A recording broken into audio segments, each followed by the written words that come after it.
Today we are getting our camper set up for the first trip of the year. It was winterized because I live in Massachusetts. Things get below freezing, so we need to dewinterize it. We need to make sure our air is right in the tires after sitting all year, grease our hubs, make sure that's all set. Basically just go through it, make sure it's ready for the camping season this year. We have a couple propane tanks to put on the front, freshly filled. We're gonna go through this. I'm gonna show you how to go through this. That way, when you're getting your camper set up for the year, you kind of know some things to check, to go through, and how to actually dewinterize your camper. The first step to this is start filling up this water tank, because where I'm going camping, we don't actually have a water hookup. It's at a state park, so we're running off the water tanks for a week. So we wanna make sure our water tank's as full as we can get it. So we're gonna fill that up, and then we're also gonna use that to dewinterize it and make sure we're getting actual water through the system, not just the alcohol. So we're gonna get this set up now. So because we are putting this in our water tank, we have this filter on there. We're not actually drinking the water out of the tanks because I don't keep up with it and bleach it and keep it clean enough to be able to drink from, but you don't want your water to stink or be dirty, so we're gonna use that filter regardless. So we're gonna run this hose over to the camper and start filling up that tank. So this is the fill up for our water tank as opposed to the actual water hookup, which is on the other side. This is where we're gonna fill up our tank, which is underneath our bunk in there. I'll show you that after. We're gonna hook this up and try not to make a complete mess. Basically just run the hose in there. I was able to get the hose in there good enough, so it's just gonna hold itself in there. So that's nice. Now we can go inside and check it out. We have our tanks here, which that tells us how much fresh water we have, but I have an even easier way to check, which involves going into here, which the lighting's really bad, but you can see that is my water tank right there. It's coming in from here and going right into our water tank. So we're gonna run that, hang out until that's full. We're gonna turn the water pump on, pressurize the system. Now water pump's running and pressurizing the system. Now we need to open up some of these valves.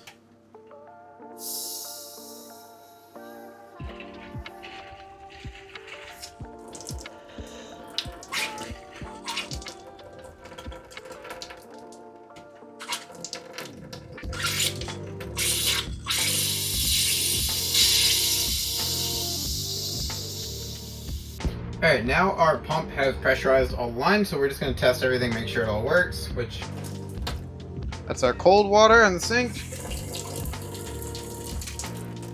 warm water at the sink, our cold water in the bathroom, hot water in the bathroom,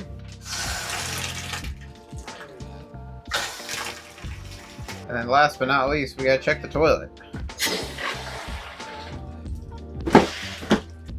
Everything seems to be working, so we are dewinterized. We have water in our system now. Now that we repressurized the system and replaced our antifreeze that we had in there with water, I'm just topping off my tank again because we used a decent amount of water in order to pressurize the system to make sure we have a full water tank for our trip, because the only water we're having on this trip is what's in our tank. So we want to make sure we fit as much in there as possible. I never actually use my water heater because we always just shower at the camp showers, but we're going to check our water heater, make sure that turns on. The first thing we need to do is put our new propane tanks in, or our recently filled propane tanks in order to make sure that this thing works. A lot of times, like, you can have spider webs and stuff in there that can make a nest, so you always want to make sure you kind of supervise it the first time you start your water heater, or else you might catch your camper on fire. Things get a little crazy, so first time you start it for the year, definitely keep an eye on it, make sure nothing crazy happens, and after that you should probably be in the clear, but it's always good to keep an eye on it. I got these two propane tanks freshly refilled at the local BJ's. It's only $16 to fill up each of them, which I'm pretty sure is a lot cheaper than exchanging them at a Home Depot or a gas station or anything like that. So yeah, $16 at my local BJ's if you're a member to fill these propane tanks. And you get more when you fill them versus when you just exchange them. They don't fill them all the way when you exchange them. Quick tip, refill your tanks instead of exchanging them. That way you get more money. If you're a camper for a while, you probably already know this.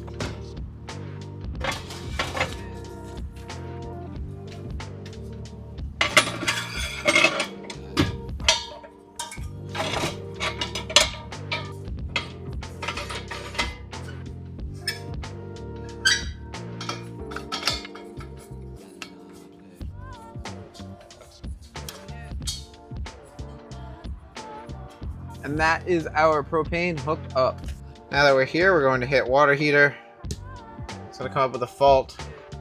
I think that means that we need to light the pilot, so let's see.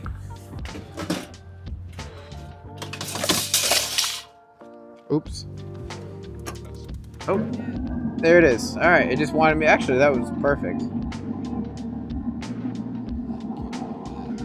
It appears to be working, so that's really good. I don't really use this thing ever. The only reason I'm checking it is in order to make sure that if I were to use it, there's no spider webs or mouse nests in there or anything like that. That would catch my camper on fire. So I light it once a year to make sure it works as it's supposed to, everything's working fine. If I were to use it, nothing's gonna catch my camper on fire. So that's pretty much all we're gonna do. We're not gonna wait for the water to get hot. That's good enough, so. Yeah, hot water heater is working. So that's another part of this done. Right here on the side of the camper, it says the cold tire pressure rating is 65 PSI. So we're gonna set these bad boys up to 65 PSI. So I have my handy DeWalt air pump, which is one of my favorite tools I have. This thing is awesome for air mattresses and tires. All we're gonna do is we're gonna take this valve stem cap off, turn this thing on. Yeah, you hook it up. So right now we are at 52.2 PSI. We're gonna turn this thing up to the recommended 65 PSI. And then when I hit play, it's gonna pump it up until it hits 65 PSI. And then your tire pressures will be set. This is a good thing to check because if you have one that's much lower than the other side, you know you have a leak and you might have to deal with that soon. So I'm also gonna do a visual inspection of the tires while I'm here. Especially with campers, they sit a lot. So you wanna make sure they're not dry rotted or anything like that. And it looks like it's pretty good. I'm not sure exactly how long you're supposed to go to before you replace them. But this camper is a 2021, so it's probably getting to the point where even if they're not worn, I should replace them. We're gonna run this tire pressure up to 65 PSI and then we'll do the other side as well. Another good idea, which is actually right on the sticker here, it says to check wheel lugs before moving the vehicle. So we got our torque wrench here. Hopefully I don't need to use an extension, but we're gonna check and make sure everything's tight.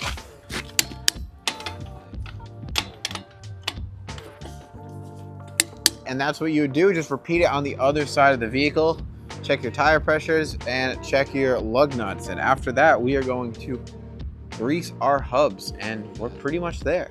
Quick tip too, check your spare when you're going through your camper every year because you want to make sure your spare has air pressure. That would suck if you went through all of this, got a flat, and realized your spare was also flat. So top off your spare with air while you're going through your camper for the year as well. This next step is very important, but it's where things get kind of a little bit involved. Is you need to actually grease the bearings on your hub. Proper way to do it is to actually jack it up and spin it while you're greasing it. So we're going to be doing that. You just need a jack, make sure your camper is not going to roll away. This is a single axle, so you kind of want to make sure your wheels are chucked. I'm actually hooked up to my truck up there, so I know this thing's not going anywhere when I jack it up, but that's very important. You're also going to need a grease gun, which I have a powered grease gun, which you don't need. One of those hand pump grease guns will do just fine. So first step is going to be jacking this thing up so that way we can get the wheel off the ground.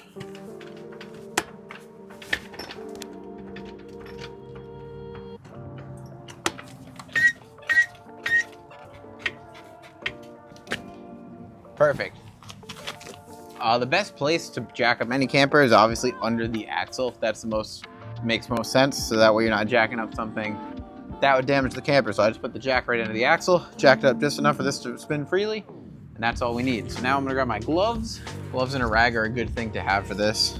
I hate getting grease on me, even though I was a mechanic for almost 10 years. I don't like getting grease on me. There's this little black cover in the center, that's where your actual grease fitting is. I just have this little orange trim removal tool from RVer, and you can see right in there, that is our grease fitting. I'm going to take this thing out, pop it right on there, start spinning it.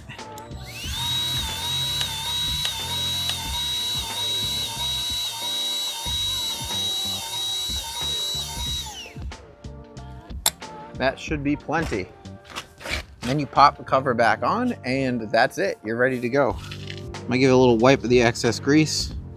Now that our bearing is nice and greased, we are going to lower the wheel back down and we are going to repeat the same thing on the other side. So that way we grease both wheels. A lot of campers have two axles, actually most have two axles instead of a single axle like this one. It's the same process. You just jack up whatever wheels at a time you're working on, spin them while you grease them, and it's the same process. You just repeat it 4 times instead of 2 times. So yeah, that's how you grease your hubs on your trailer, just as regular maintenance. You should be doing this probably every year. if you tow it more, probably more than that, honestly, but every year is a good start. I've been doing it on my car trailer that I've had for about 7-8 years, and it's still been fine, and I haven't had to replace any bearings on it yet, so something must be working. I'm gonna lower this thing down and get to it. Our camper is now ready for our first camping trip this Friday, which I am very excited about.